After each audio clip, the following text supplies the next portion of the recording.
Ito nga pala yung kinain ng mga kapatid ko. Maasim daw to. Maasim raw to. Ito raw, maasim raw to. Ano guys? Sana kasi ako ganito guys. Kinain ng mga kapatid ko. Hindi ko pala kinain ng kapatid ko. Siguro kung maasim to. Yun guys, yan siya. Nakabasa dito, anong head to? Ito yung puti na candy nila. Ayan o, sabang Pilipino dyan, kumaasim pa talaga to. As sino mahilig sa sour candy? Kasi nakabasa dito, head sour candy. Ayan guys, sour yan o, sour. Baliktarin ko pa. Sour yan, oh. Sour yan, oh, guys. Sour. Yan, head sour. Sour. Basta. Kung ano naman siya. Sour.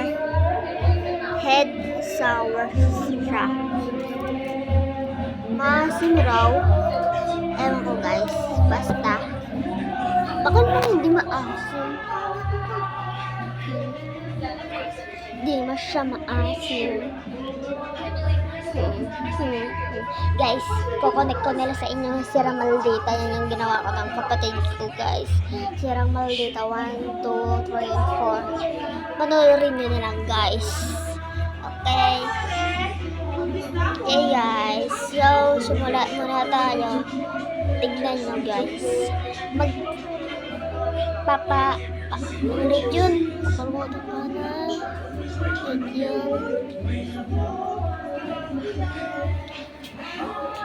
Basta, yun na yun. Sorry may nag-alakan dito, kaya di nyo narinig masyado na ito ang pinapanood ng mga kapatid ko. Kalala nyo naman to, artista na to, animation na to. Hindi siya animation. Parang ano siya, yung parang vlogger.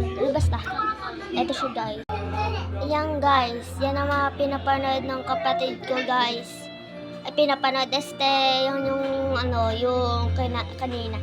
Kathleen, pakita mo yung Amiya 1, 2, 3, 4. Pinalitan niya kasi guys. Uy, Kathleen! Kathleen! Eto kapatid ko guys. Nagba-vlogger ako, tulad na. Nagte-TikTok sa YouTube guys. Yan ang mga pinapanood niya.